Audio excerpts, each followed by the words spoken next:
Fandasoa eto amin'ny fandaharana manokana izay noforon'ny Andriamatoa Heinz, fandaharana mikasika ny fampianarana sy fampahalalana soratra masina. Ity fandaharana anankiray ity izay tantarana amin'ny alalan'ny conférence na kabary izany, izay atao isan-taona indrindra ny taom-pianarana 2006-2007 ity no ifantohantsika bebe koa. Anarako dia Scotty Mike-Linen, zaho dia dimy na premier responsable mikasika ny fianarana finoana eto amin'ny foibe fampianarana amin'ny Stanford ity. Efa fantarantsika loatra ny lazan'ny fandaharana izao noforon'ny Andriamatoa Heinz mikasika ny fampianarana ny finoana, fandalinana soratra masina sy fifampifandirany izany rehetra izany eo amin'ny manodidina antsika. Be dia be ny fampianarana izay efa naroso teto tamin'ny fandaharana ity, betsaka ny zavatra mety azo hiderana ity fandaharana ity izay novokarin'ny Andriamatoa Heinz ity, ary ny harena izay navelany. Tiako marina eto fa io lehilahy io dia profesora ny taranja psychologie ary efa vidiny na premier responsable koa izy sy vice-président tamin'ny université-ny Michigan. Izy dia avy tamin'ny université-ny Californie tao Brooklyn tamin'ny taona 1965 sy 1971 na 527 na koa 170. Betsaka ny ezaka izay nataony tamin'ny fampianarana ary tsy nitsahatra ny ezaka izany ka hatramin'ny fotoana izay nandehanany ny sotro ronono tamin'ny taona 1992 na 27. Omeko any Robert Gray ny fitenenana, ary Robert Gray no ilazalaza amintsika ny pikabary amin'ny ity taona ity. Sotra betsaka tamin'ny fampidirana iny, araka ny efa fantatranareo rehetra momba ny kabary izay atao anio izay totosan'ny Andriamatoa Bart Ehrman. Bart Ehrman dia lehilahy anankiray izay malaza maneran-tany momba ny fahalalana manokana mikasika ny Baiboly izay nianarany mafy sy ny boky maro efa nosoratany. Raha fitinina kely ny mikasika io lehilahy io dia izy no manampahaizana manokana mikasika ny Baiboly, indrindra ny Testamenta Vaovao izay nazahoany maripahaizana PhD, nahazo adika amin'ny teny hoe doctorat. Efa betsaka ny ezaka izay nataony tamin'ny asa soratra vitany ho an'olona rehetra amin'ny fomba tsotra sady mora azony sarababem-bahoaka. Ny boky izay malaza amin'izao fotoana izao izay nisoratany mitondra lohateny hoe Misquoting Jesus, na azo adika amin'ny teny gasy manao hoe filazana diso mikasika Jesosy Kristy, na filazana teny izay tsy navoaka ny vavany Jesosy Kristy.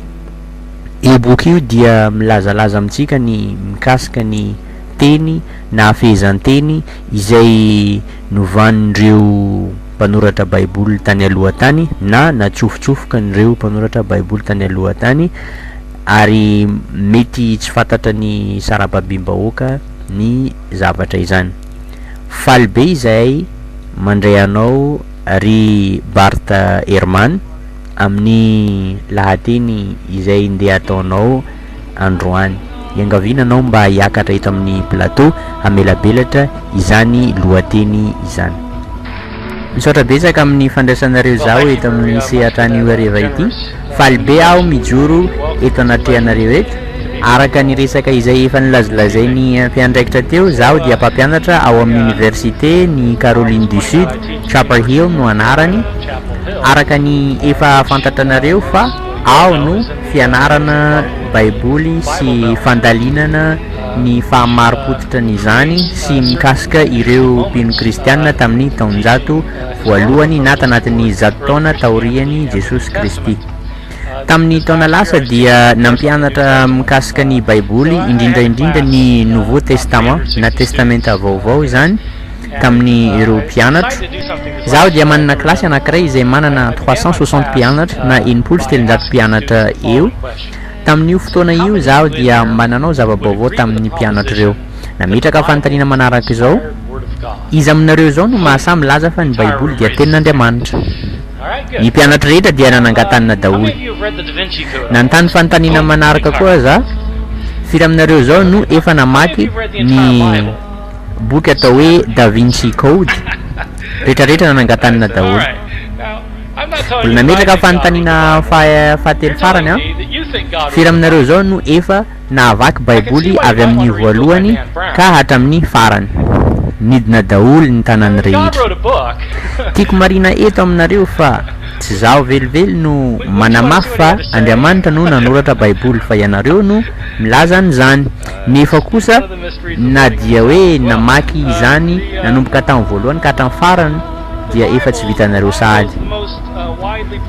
Raha ny baiboly no asiantsika teny dia anisan'ny boky izay fampiasa indrindra maneran'ny tany ary voadika amin'ny teny maro, nefa anisan'ny boky tsy fantatra indrindra tamin'ny fanoratana azy.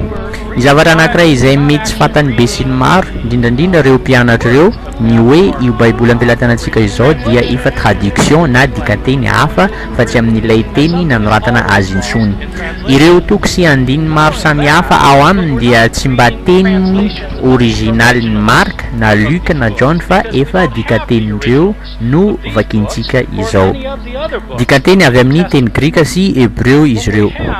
Ary raha mandinika tsara ianareo izao dia tsy maintsy misy latsaka foana amin'ny fandikana teny anankiray mandeha amin'ny teny anankiray hafa. Tsy vitan'izany ihany fa isika amin'ny tena marina dia tsy mba mamaky ny dikantenin'ilay original. Satria nahoana? Satria isika dia tsy mba manana ny atao hoe original nireo boky ao anatin'ny baiboly ireo, indrindrandrindra ny Nouveau Testament na Testamenta Vaovao izany izay eo ampelantanantsika izao.